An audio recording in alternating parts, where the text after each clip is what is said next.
Hello అండి, welcome to Nageswari home. ఈరోజు అయితే మనం పీతల కూర చేద్దాం. ముందుగా పీతలు తీసుకుని శుభ్రం చేసుకుందాం. ముందుగా సైడ్స్ ఉన్నాయి, కాళ్ళు ఏవైతే తీసేసుకుందామండి. అవి తిప్పితే వచ్చేస్తాయి. అవి కూడా కర్రీలో వేసుకోవచ్చండి, అవి కాళ్ళు పడేయద్దు. అవి తీసిన తర్వాత ఇలా వెనక్కి తిప్పితే సైడ్న వింగ్స్లా ఉంటాయండి, అవి యూజ్ అవ్వవు, అవి పడేయాలి.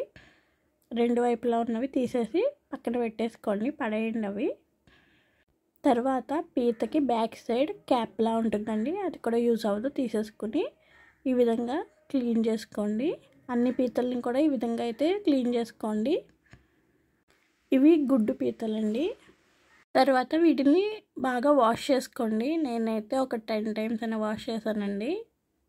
వాటికి ఉన్న మట్టి ఇంకా స్మెల్ ఇవన్నీ పోతాయి. నీట్గా వాష్ చేసుకోండి. తర్వాత స్టవ్ వెలిగించుకుని గిన్నె పెట్టుకుని అందులో 4 tablespoons ఆయిల్ అయితే వేసుకోండి. ఆయిల్ వేడైన తర్వాత అందులో ఒక 4 పచ్చిమిరపకాయలు వేసుకుని ఫ్రై చేసుకోండి. తర్వాత ఒక 3 ఉల్లిపాయలు ఇలా పేస్ట్ చేసుకుని ఆయిల్ అయితే వేసుకుని బాగా ఫ్రై చేసుకోండి. Onion paste light brown colour వచ్చే వరకు ఫ్రై చేసుకోవాలి. ఇలా కాసేపు ఫ్రై చేసుకున్న తర్వాత మూత పెట్టుకుని అయితే కాసేపు మగ్గించుకోండి. ఒక 2 minutes తర్వాత మూత తీసుకోండి. ఒకసారి కలుపుకొని ఇందులో మనం కొంచెం అల్లం పేస్ట్ అండి, ఇది అల్లం గసగసాలు కలిపి పేస్ట్ చేశాను, అది 1 spoon వేసాను. తర్వాత ఎల్లుల్లిపాయ జీలకర్ర ధనియాలు కలిపి పేస్ట్ చేసామండి, అది 2 spoons వేసాను. ఇప్పుడు ఈ మసాలాలు కూడా బాగా ఫ్రై చేసుకోండి. బాగా ఫ్రై చేసుకొని ఇప్పుడు కాసేపు మూత పెట్టుకుని అయితే మగ్గించుకోండి.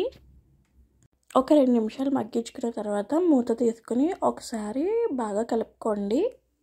ఇప్పుడు ఇందులో ఒక 2 టమాటాలు అయితే కట్ చేసుకుని టమాటా ముక్కలు కూడా వేసుకుని బాగా ఫ్రై చేసుకోండి. 2 నిమిషాలు మూత పెట్టుకుని టమాటా ముక్కలు అనేవి బాగా మగ్గించుకోండి. ఇవి మగ్గిన తర్వాత ఇందులో వంకాయ ముక్కలు కానీ బెండకాయ ముక్కలు కానీ ఏవో ఒకటి వేసుకోండి, బాగుంటాయి. వంకాయలు అయితే ఇంకా బాగుంటాయండి పీతల కూరలో, కానీ మా ఇంట్లో ఎక్కువ బెండకాయ ముక్కలు తింటారు, సో అందుకని నేను బెండకాయలు వేసాను. ఇప్పుడు ఇవన్నీ బాగా మగ్గిన తర్వాత అందులో 1 spoon పసుపు, 3 spoons కారం, అలానే ఒక 2 spoons సాల్ట్ అయితే వేసుకోండి.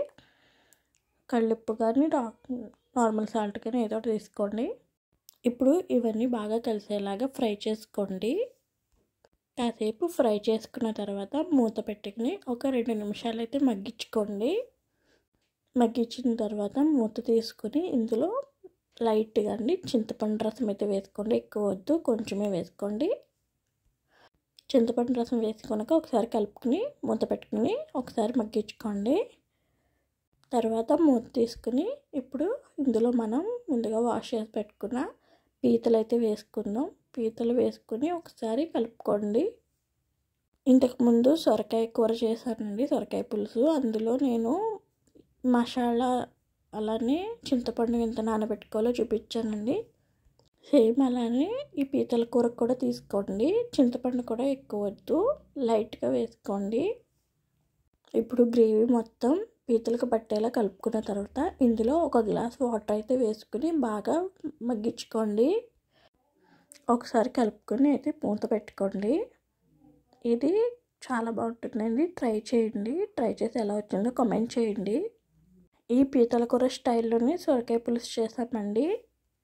చింతపండు ఎంత నానబెట్టుకోవాలో తెలియని వాళ్ళు ఒకసారి ఆ వీడియో చెక్ చేయండి, దాంట్లో చూపించాను.